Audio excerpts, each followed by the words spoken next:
Assalamualaikum warahmatullahi wabarakatuh. Innal hamdalillah nahmaduhu wa nasta'inuhu wa nastaghfiruh wa na'udzu billahi min shururi anfusina wa min sayyiati a'malina. May yahdihillahu fala mudilla lahu ومن يضلل فلا هادي له أشهد أن لا إله إلا الله وحده لا شريك له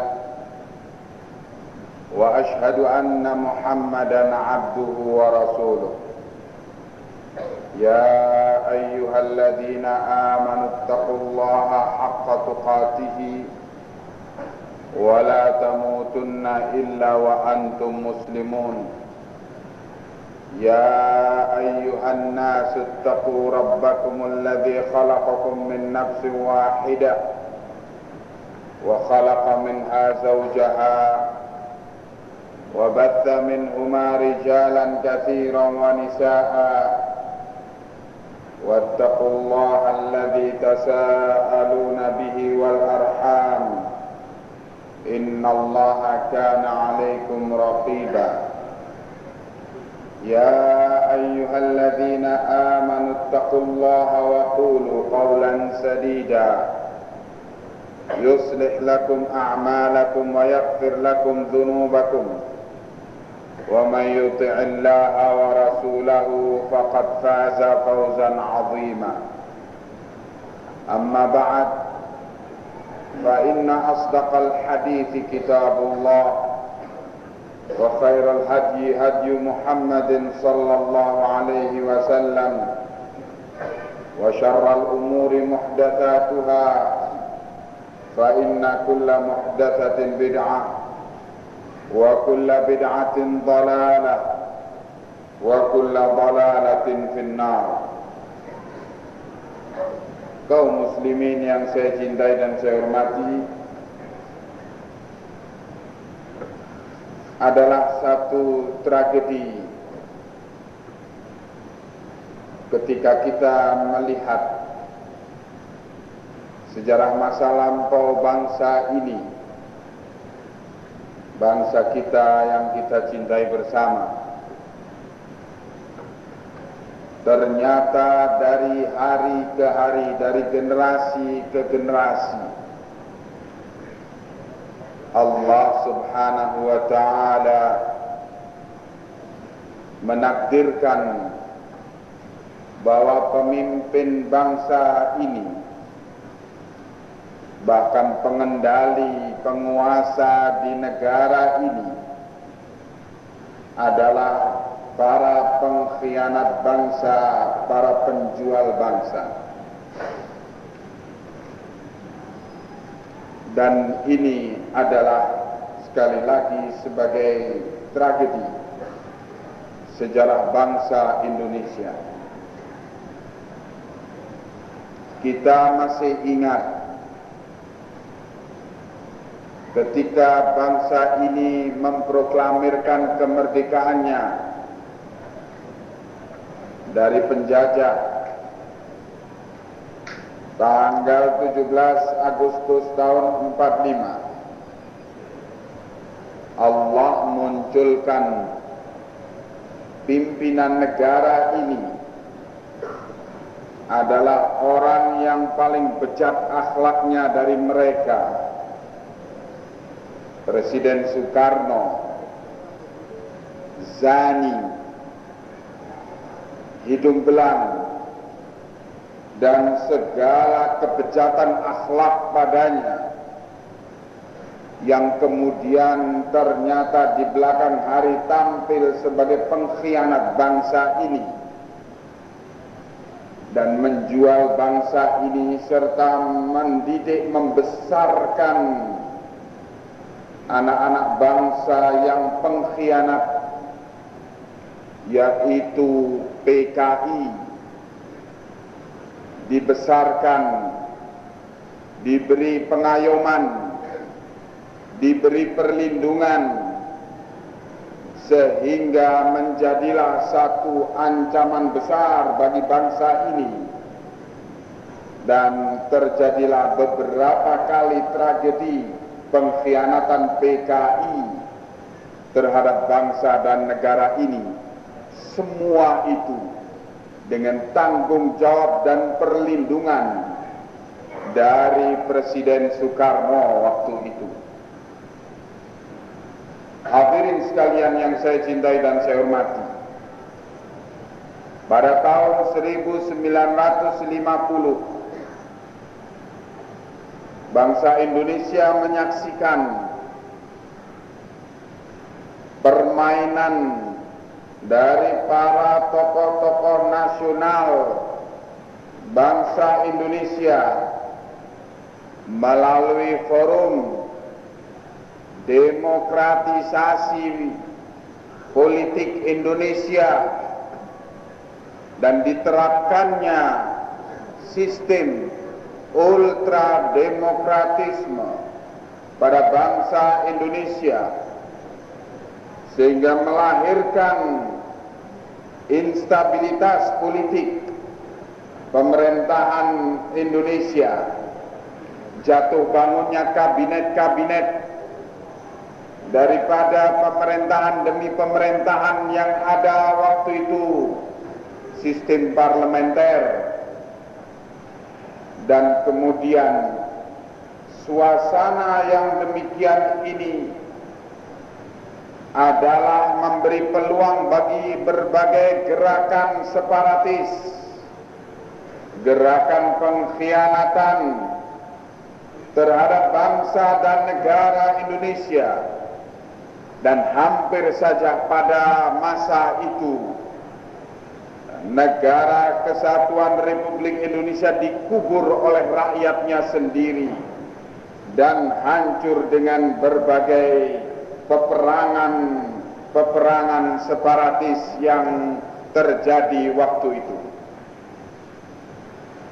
Tetapi Allah Subhanahu wa ta'ala masih menyelamatkan bangsa dan negara ini, karena pada tahun 50 itu masih banyak pemimpin-pemimpin umat Islam yang mempunyai semangat idealisme yang tinggi dalam membela kepentingan rakyatnya, umatnya, dan gagallah gerakan salibis Zionis internasional untuk menghancurkan negara dan bangsa yang besar ini.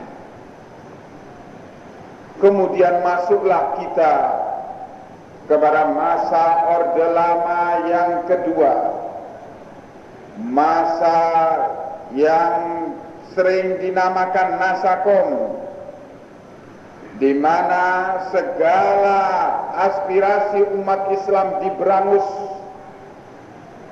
dan segala perjuangan umat Islam untuk agamanya dituding sebagai tindakan pengkhianatan terhadap bangsa dan negara atau tindakan pemberontakan. Maka umat Islam pada masa itu mengalami kezaliman terhadap agamanya, kehormatannya, dan juga terhadap tanggung jawabnya yang akan dia wariskan kepada generasi sesudahnya. Hadirin sekalian yang saya cintai dan saya hormati, maka lahirlah pada waktu itu gerakan perlawanan rakyat terhadap tirani Orde Lama, dan perlawanan rakyat waktu itu juga dipelopori oleh umat Islam. Ketika umat Islam menuntut agar pemerintah Orde Lama membubarkan PKI, tetapi semua tuntutan itu ditepis sedemikian rupa, bahkan dianggap kecil oleh Presiden Soekarno, sehingga umat Islamlah yang mengambil keputusan untuk membubarkan PKI dengan melakukan perlawanan rakyat, sehingga jatuh korban pada peristiwa G30 SPKI dan sesudahnya sebanyak 1 juta lebih umat pada waktu itu. Kemudian perjuangan perlawanan umat Islam itu bukannya menghasilkan kepemimpinan nasional yang diinginkan dan diidam-idamkan oleh rakyat, tetapi lahirlah tirani Orde Baru atau tirani baru yang juga melanjutkan, menyempurnakan gerakan pemerintahan sebelumnya dalam bentuk deislamisasi atau sekularisasi bangsa dan negara, bahkan sekularisasi kehidupan berbangsa dan bernegara Indonesia.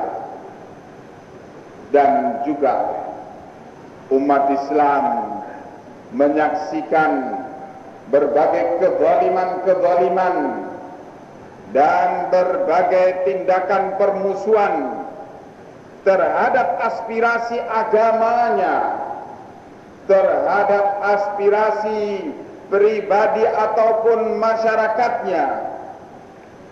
Umat Islam menyaksikan betapa gerakan deislamisasi itu identik dengan menghapuskan segala idealisme perjuangan umat dan kemudian pendidikan bangsa dan negara untuk mengarah kepada semangat materialisme tulen.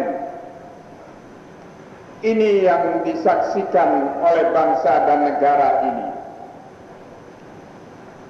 Dan kemudian ketika umat Islam pada akhir-akhir masa Orde Baru agak mendapatkan peluang untuk menyalurkan aspirasi agamanya melalui kehidupan berpolitik dan bernegara, ternyata umat Islam dihempas oleh gerakan yang hendak melindungi dan membela serta menyempurnakan semangat deislamisasi politik atau deislamisasi kenegaraan atau bernegara, sikap bernegara daripada bangsa Indonesia ini. Dan gerakan itu kemudian dinamakan gerakan reformasi. Hadirin sekalian yang saya cintai dan saya hormati, umat Islam mudah sekali untuk digiring kepada satu opini kemenangan, padahal mereka sesungguhnya sedang dijebak oleh penipuan dan pengkhianatan terhadap mereka. Dan ini adalah penyakit yang merata mulai dari tokoh-tokoh umat Islam sampai kepada tingkat rakyat yang terbawah. Seolah-olah mereka merasa sesungguhnya merekalah yang berhasil menjatuhkan pemerintahan Orde Baru. Dan kemudian sebentar lagi mereka akan memetik hasil perjuangan itu. Dan kemudian akan berdiri pemerintahan Orde Reformasi yang dimaukan oleh umat Islam dan ternyata sampailah kita kepada pemerintahan pengkhianat bangsa dan negara berikutnya, yaitu pengkhianat yang paling jahat dan paling kasar dalam sejarah berbangsa dan bernegara daripada Indonesia ini, pemerintah Presiden Abdurrahman Wahid dan Megawati. Inna lillahi wa inna ilaihi raji'un. Hadirin sekalian yang saya cintai dan saya hormati, gerakan reformasi yang semula disangka oleh umat Islam sebagai kemenangan suara mayoritas rakyat Indonesia, yaitu suara umat Islam, tetapi ternyata gerakan reformasi itu menghasilkan fait accompli politik, di mana umat Islam berhadapan dengan gerakan para preman-preman, yang para preman-preman itu dengan premanismenya melakukan gerakan teror terhadap umat Islam untuk menaikkan presiden dan wakil presiden mereka. Dan sekarang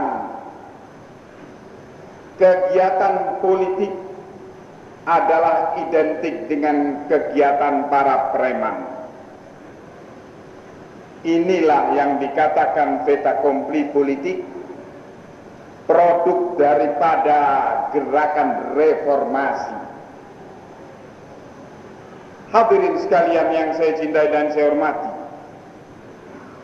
bahkan kemudian suasana diterapkannya ultrademokratisme yang pernah diterapkan dulu tahun 1950 di Indonesia, sekarang diterapkan kembali, dan untuk berikutnya, untuk kedua kalinya menghasilkan suasana instabilitas politik negara dan pemerintahan Indonesia.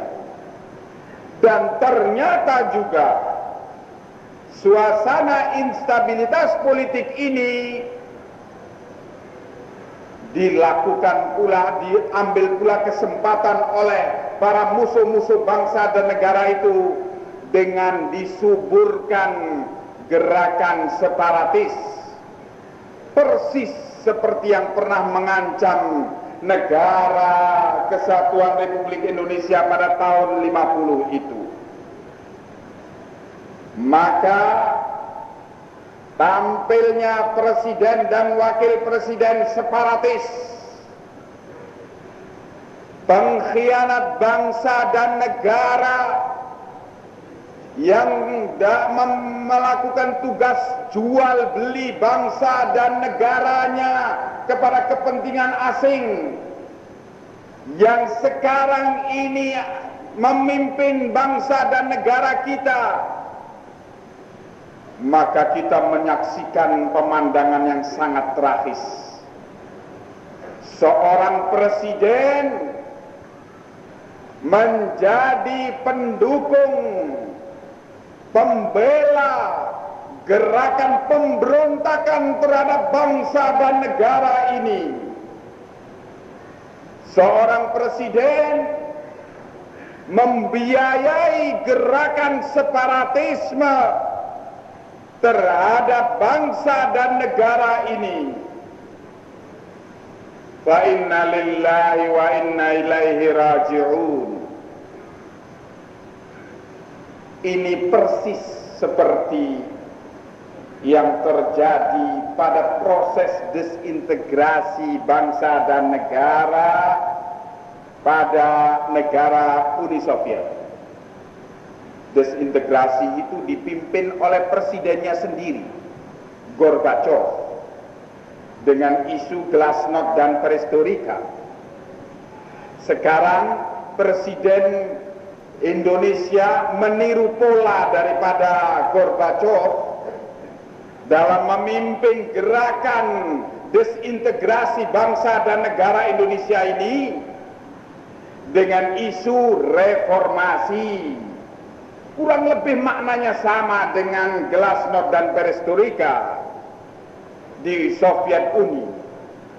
Hadirin sekalian yang saya cintai dan saya hormati, berarti sesungguhnya yang terjadi sekarang di Indonesia ini bukanlah masalah naik turunnya seorang presiden, tetapi yang sesungguhnya terjadi di Indonesia ini upaya untuk menciptakan suasana yang mendukung gerakan separatisme di seluruh wilayah Indonesia ini dengan menciptakan pemerintah negara Indonesia yang tidak pernah mempunyai kekuatan, dan kemudian diciptakan pula suasana fait accompli politik di mana tidak ada pilihan lain, seolah-olah tidak ada pilihan lain bagi bangsa Indonesia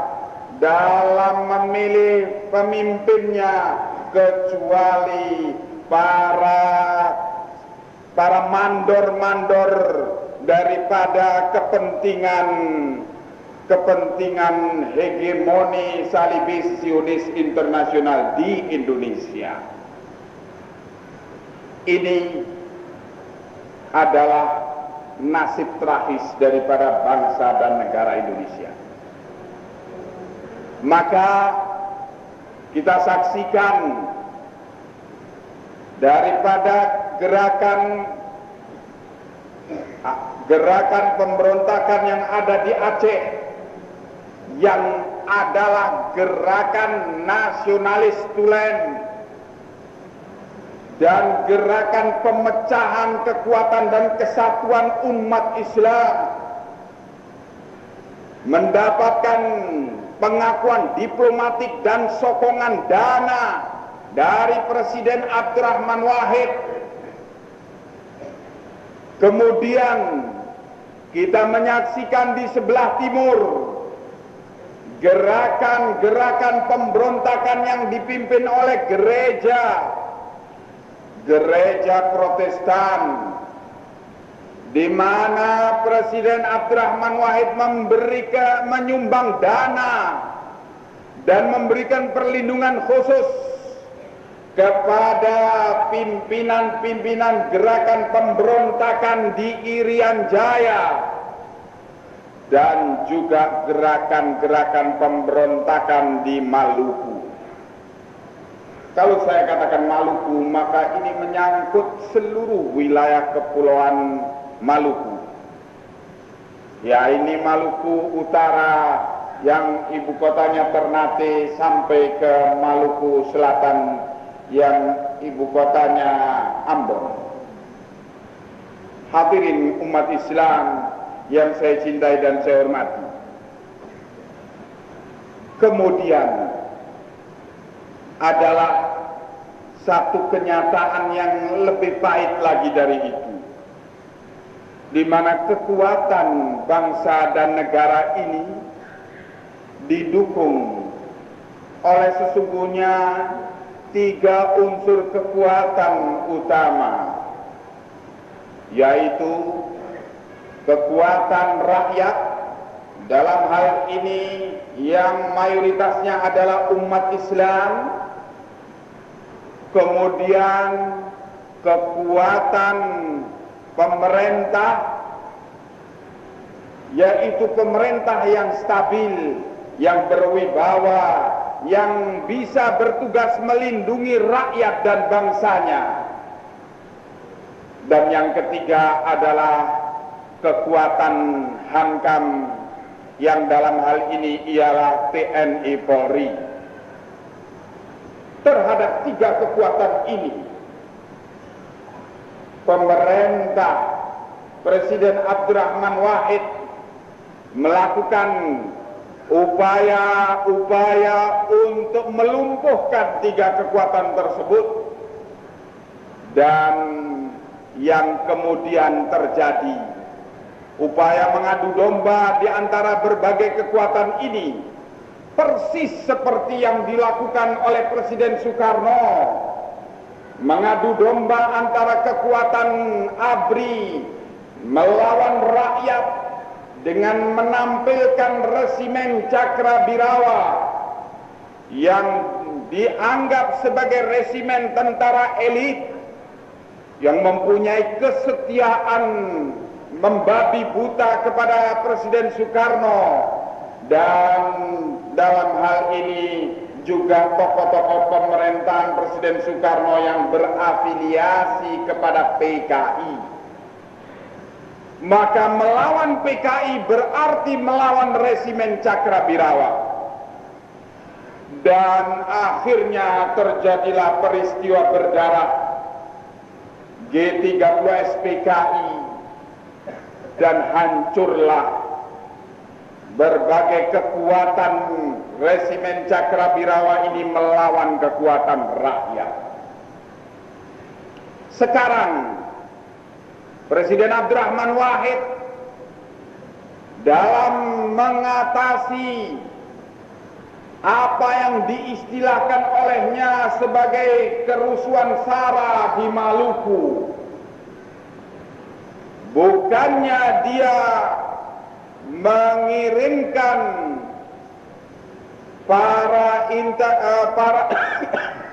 bukannya dia mengirimkan tenaga-tenaga ahli intelijen untuk mempelajari situasi dan kondisi yang sesungguhnya, guna disikapi dengan benar dan cara yang benar, tetapi kemudian dia mengirim batalion-batalion gabungan yang mempunyai tingkat kebengisan yang luar biasa dalam melakukan upaya mematahkan perlawanan kaum muslimin terhadap pemberontakan RMS yang ada di sana. Ketika Presiden Abdurrahman Wahid diberitahu bahwa umat Islam menderita korban tewas sebanyak 2.000 lebih di wilayah Maluku Utara pada tahun yang lalu, Ramadan tahun yang lalu, apa jawabnya? Cuman 5 saja yang mati, gitu aja kok repot. Umat Islam ini suka membesar-besarkan masalah katanya. Dan itu mentalitas seorang pengkhianat yang memang amat senang dan gembira melihat rakyatnya yang dalam hal ini sesungguhnya umatnya, kalau dia memang beragama Islam, saya tidak tahu apakah dia itu beragama Islam atau tidak, tapi kalaulah dia itu adalah seorang yang beragama Islam, mestinya mempunyai sedikit kecemburuan pembantaian yang dilakukan terhadap saudaranya saat yang memberitakan pembantaian itu dimarahi dan dituding sebagai suka membesar-besarkan masalah. Hadirin sekalian yang saya cintai dan saya hormati, maka kita tidak tahu setelah ini apa yang akan terjadi.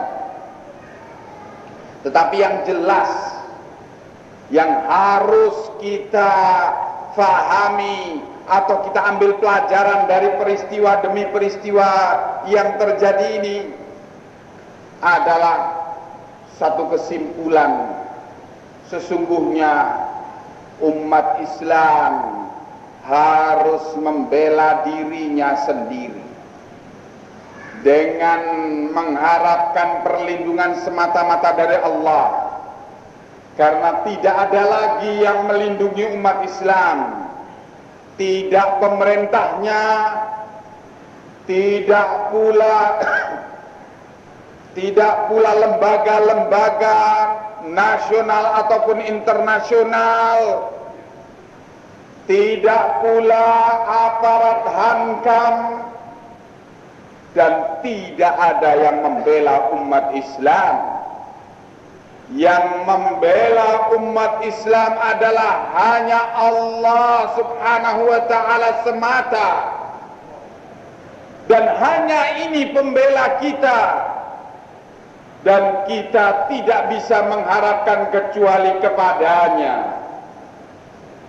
Dengan kenyataan seperti itu, hadirin sekalian, maka mestinya umat Islam itu adalah umat yang paling jeli dalam mengambil pelajaran dari kejadian demi kejadian, di mana Rasul sallallahu alaihi wasallam bersabda, la yuldagul mu'minu min juhrin wahidin marratain.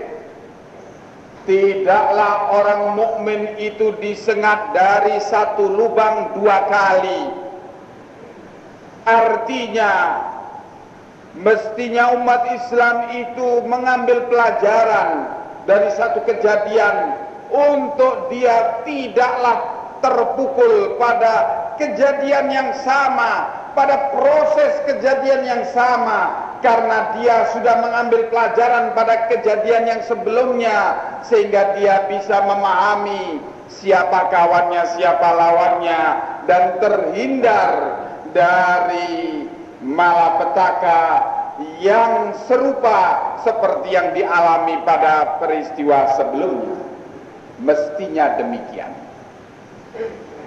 Tetapi mengapa umat Islam mengalami peristiwa yang persis sama?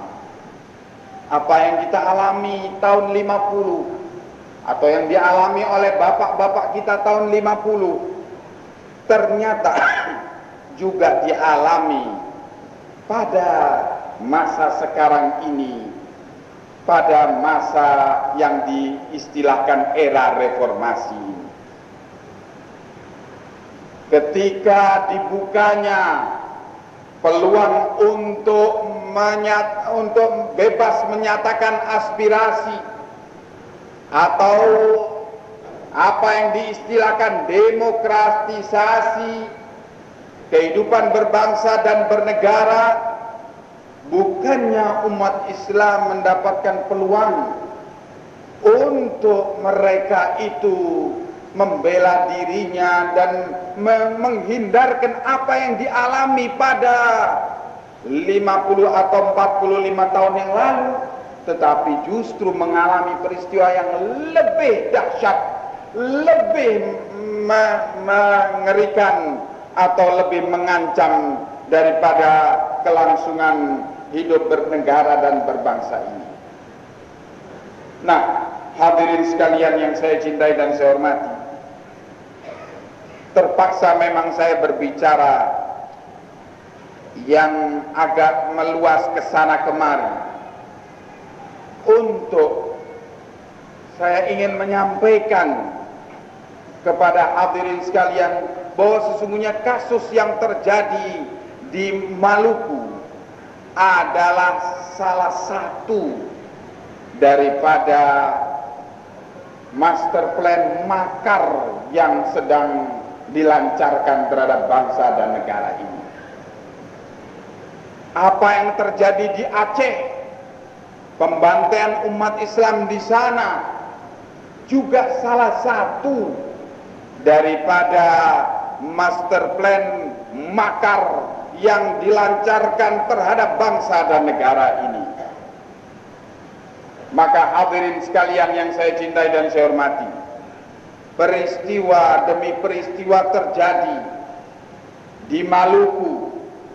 Kita sudah berupaya agar institusi yang semestinya menjalankan tugas perlindungan terhadap bangsa dan negara itu menjalankan fungsinya. Ketika meletus peristiwa yang ada di Maluku, di mana umat Islam diposisikan dalam ketidakberdayaan dan umat Islam menjadi sasaran keganasan dari tentara salib atau Laskar Kristus yang dibentuk oleh GPM, dan GPM ini Gereja Protestan Maluku didominasi oleh tokoh-tokoh yang mempunyai warna gerakan RMS. Dan ketika 2 tahun yang lalu tanggal 19 Januari tahun 1999 umat Islam pada hari raya Idul Fitri mengalami permusuhan dan pembantaian dari Laskar Kristus yang ada di sana.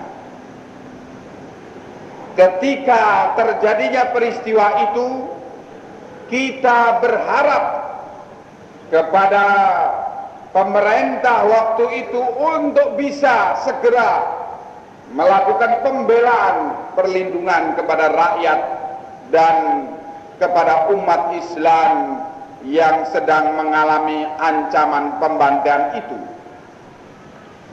Kita mengirim surat, kita mengirim delegasi kepada Presiden Habibie waktu itu, tetapi kemudian kejadian terus berlangsung sampai lengkap 1 tahun persis ketika munculnya Dajjal dari Ciganjur sebagai kepala negara.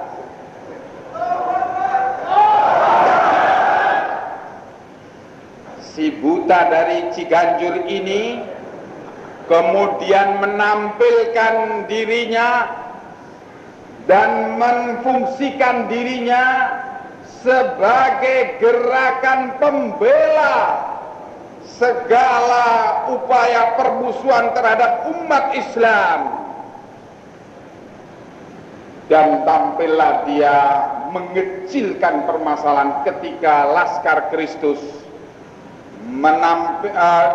sampai berita kepadanya mengalami berbagai kemenangan-kemenangan di berbagai pertempuran. Iya, ternyata setelah para mujahidin dari luar Maluku dan dari dalam Maluku kemudian dibangkitkan oleh Allah bersatu barisan untuk menghadapi Laskar Kristus ini. Dan tepatnya pada bulan Mei tahun 2000 perimbangan kekuatan berubah total dengan ketika disatukannya oleh Allah barisan para mujahidin, dibangkitkannya semangat jihad para mujahidin, dan dengan berbaliknya perimbangan kekuatan di sana, di mana para mujahidin dengan komando Allahu Akbar melakukan atau mengalami atau berlaga dalam berbagai pertempuran. Dimulai kemenangan tentara mujahidin ini di Kampung Ahuru ketika gereja Petra kebanggaan mereka direbut oleh para mujahidin, dan mulailah di situ terjadi perubahan kekuatan, perimbangan kekuatan, dan susul menyusul setelah peristiwa itu mujahidin diberi oleh Allah kemenangan demi kemenangan. Padahal kalau dihitung-hitung dari kekuatan fisik mereka, sesungguhnya para mujahidin, kaum muslimin di Maluku tidak mempunyai apa-apa kecuali doa kepada Allah.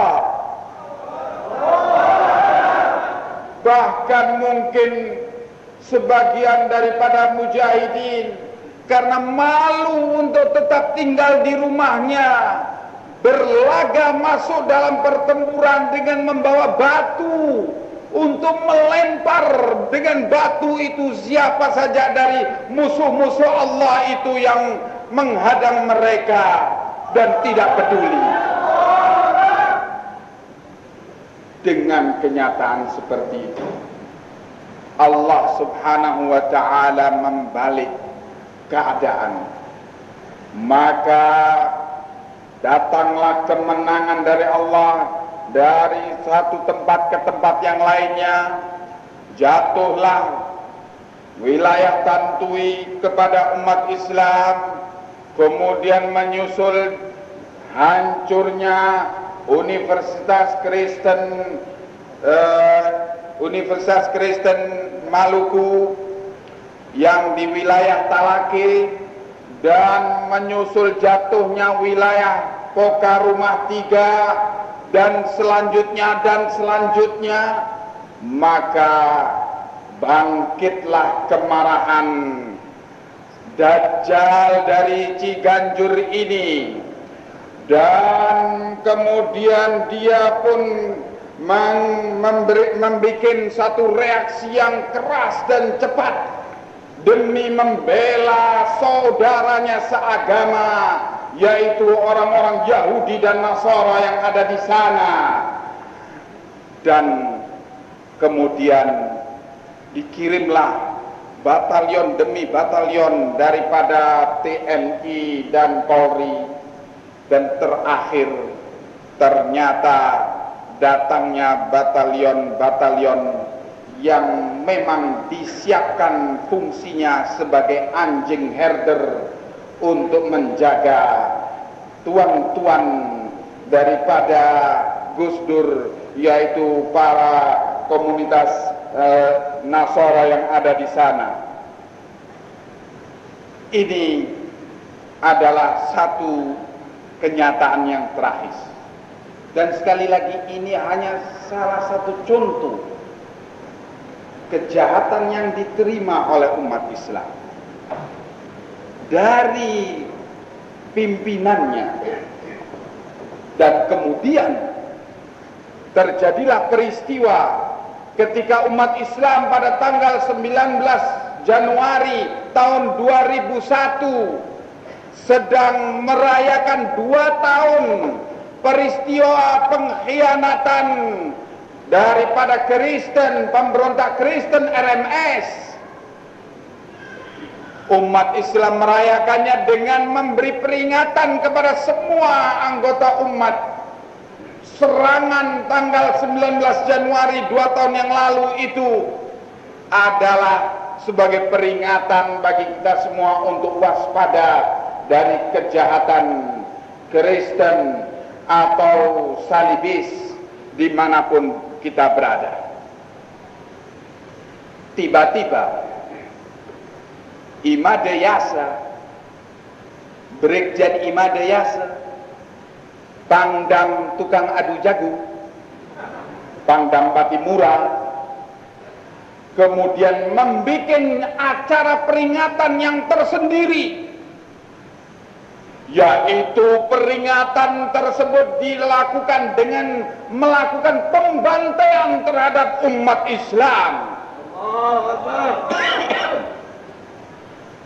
Dan meletuslah peristiwa 19 Januari tahun 2001 sampai tanggal 22 Januari tahun 2001 di Batu Merah atau Ruko Batu Merah, Kota Madia Ambon. Ini adalah caranya Brigjen Imade Yasa untuk memperingati tanggal 19 Januari daripada yang sesungguhnya hari peringatan pengkhianatan daripada pihak Kristen terhadap umat Islam, terhadap negara. Kemudian dia melakukan gerakan pembantaian dengan mengerahkan anjing-anjing herdernya, yaitu batalion gabungan yang dikerahkan untuk menembaki dan membantai rakyat yang tidak bersenjata dan membunuh anak-anak dan perempuan, orang tua bukan di komplek markas mujahidin, tetapi di komplek perumahan penduduk dan bahkan di komplek pengungsi, yang di sana hanya ada pengungsi yang terlempar dari kampungnya dan mereka dalam keadaan tidak jelas di mana mereka akan menjalani hidup selanjutnya. Ini yang dialami oleh umat Islam di Maluku. Hadirin sekalian yang saya cintai dan saya hormati, Imade Yase tidak merasa marah ketika pada bulan Desember yang lalu di Maluku Utara terjadi pembantaian terhadap 138 umat Islam yang sedang menaiki kapal untuk menuju ke wilayah umat Islam di Maliput. Imade Yase tidak merasa marah dengan peristiwa itu, tetapi Imade Yase merasa marah ketika umat Islam melakukan pembalasan terhadap pembunuhan yang dilakukan oleh komunitas Kristen di Kecamatan Keiratu, Pulau Seram pada peristiwa bulan Desember, bulan yang sama dengan apa yang terjadi di Maluku Utara. Dan pada saat itu umat Islam marah ketika seorang Muslim dibunuh dengan keji oleh orang-orang Kristen Keiratu. Dan ternyata ketika umat Islam membalas pembunuhan itu dengan serangan ke Keiratu, ternyata Imade Yase mengirim satu kompi daripada batalion gabungan ini ke wilayah tersebut dan melakukan penyiksaan terhadap penduduk desa Gemba, sehingga akibatnya seorang ibu yang hamil diinjak-injak sampai meninggal dunia oleh salah seorang anggota pasukan gabungan ini.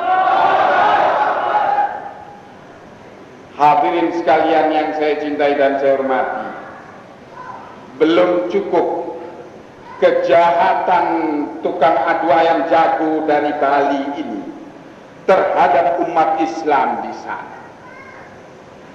Belum cukup dengan peristiwa itu, bahkan sebelum bulan Desember juga, yaitu pada bulan Agustus, ketika pemuda Kristen Mardika merampas sepeda motor seorang muslimah dari Batu Merah di jembatan Mardika, dan kemudian mereka membawa lari sepeda motor itu. Anak-anak SMP dan SMA yang baru pulang dari sekolah dalam keadaan memakai pakaian seragamnya melakukan gerakan konsentrasi massa di ujung atau di mulut jembatan Batu Merah itu atau jembatan Mardika itu. Imade Yase dengan dan sektornya, bajingan tengik, perampok rakyat, yaitu Kolonel Agustinus Siswanto, memerintahkan untuk menembak kerumunan siswa SMP dan SMA itu, sehingga jatuh korban 20 orang lebih. Dari mereka 9 daripadanya tewas seketika di tempat. Hadirin sekalian yang saya cintai dan saya hormati, sistem pemerintahan yang dipimpin oleh presiden yang anti-Islam dan dipimpin oleh wakil presiden yang dikepung oleh tokoh-tokoh oportunis anti-Islam seperti ini, memberi peluang kepada oknum-oknum yang ada di dalam tubuh TNI Polri untuk memposisikan TNI Polri berperang melawan rakyat. Dan Ini berarti berulang kembali peristiwa G30 SPKI, perbuatan daripada tentara Cakrabirawa yang memposisikan TNI Polri sebagai kekuatan untuk melawan rakyat dan membantai rakyat. Innalillahi wa inna ilaihi raji'un. Oleh karena itu, kita melakukan upaya untuk menyelamatkan bangsa dan negara ini dari kehancuran. Coba bayangkan, kalau umat Islam ini runtuh ketika umat Islam ini berperang melawan TNI Polri, kemudian pemerintahnya diacak-acak dan hancur, dan dengan demikian negara ini telah total hancur dengan suasana chaos yang murni, maka sungguh inilah yang diinginkan oleh musuh-musuh Islam. Inilah yang diinginkan oleh Yahudi dan Nasara terhadap bangsa dan negara Indonesia ini. Dan inilah yang sesungguhnya gerakan clandestine yang dulunya diisukan sebagai gerakan pemberontakan yang merayap dalam tubuh pemerintah sipil maupun militer, dan kemudian menggunakan posisi-posisinya di dalam pemerintahan itu untuk memerangi negara dan bangsa ini. Inilah yang sekarang sedang berjalan. Maka hadirin sekalian yang saya cintai dan saya hormati, upaya kita adalah rasional. Kita menuntut kepada institusi yang ada di dalam tubuh TNI untuk menyeret para perampok rakyat, para pembunuh rakyat, Brigjen Imade Yase ataupun Kolonel Agustinus Siswanto dan Kolonel I Gede Sudarta yang menggantikan Agustinus Siswanto sebagai Dansektor sekarang ini, yang terlibat langsung dalam peristiwa pembunuhan rakyat dan pembantaian rakyat yang sedang terjadi sekarang ini di Ambon itu, untuk menyelamatkan institusi TNI agar jangan mau diseret atau ditampilkan untuk berlawanan atau berperang melawan rakyat, agar jangan sampai Dajjal dari Ciganjur itu menyeret TNI Polri untuk berposisi perang melawan rakyat atau diadu domba dengan rakyat. Ini adalah upaya yang wajar dan rasional, dan ini yang terus kita lancarkan. Dan kita, hadirin sekalian yang saya cintai dan saya hormati, mengemukakan semua ini kepada hadirin untuk kiranya menjadi peringatan bagi kita semua. Sesungguhnya upaya permusuhan terhadap umat Islam itu terus berlangsung, dan target operasi gerakan-gerakan mereka itu adalah bagaimana menghancurkan bangsa dan negara ini, dan tentunya menghancurkan umat ini. Dan ini adalah satu permusuhan yang tradisional dari Yahudi dan Nasara, dan inilah sesungguhnya hadirin yang tidak boleh kita abaikan.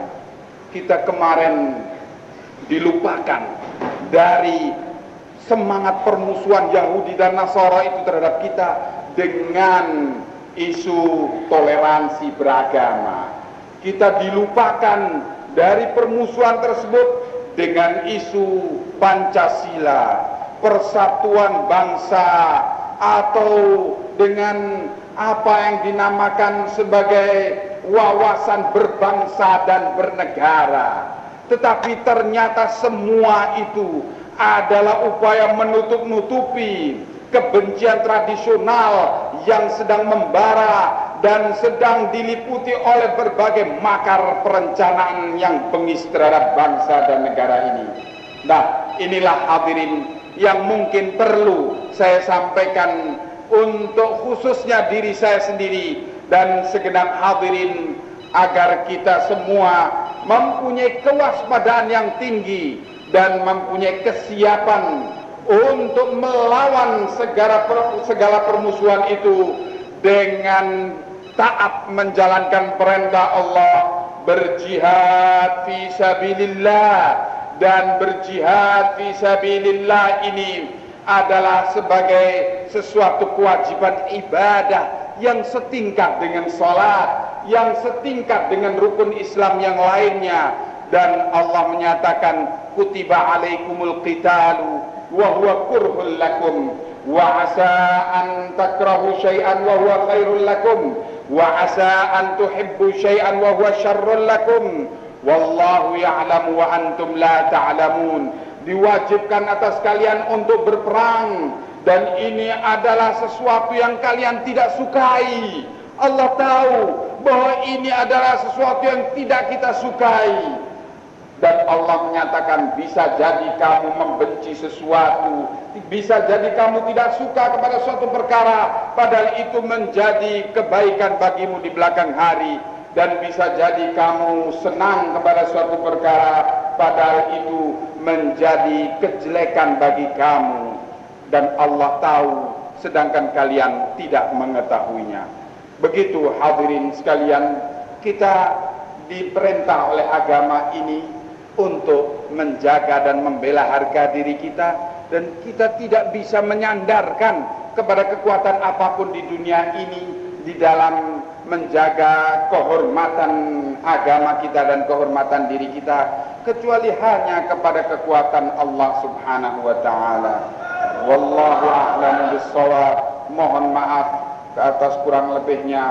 Wassalamualaikum warahmatullahi wabarakatuh. Allahu Akbar.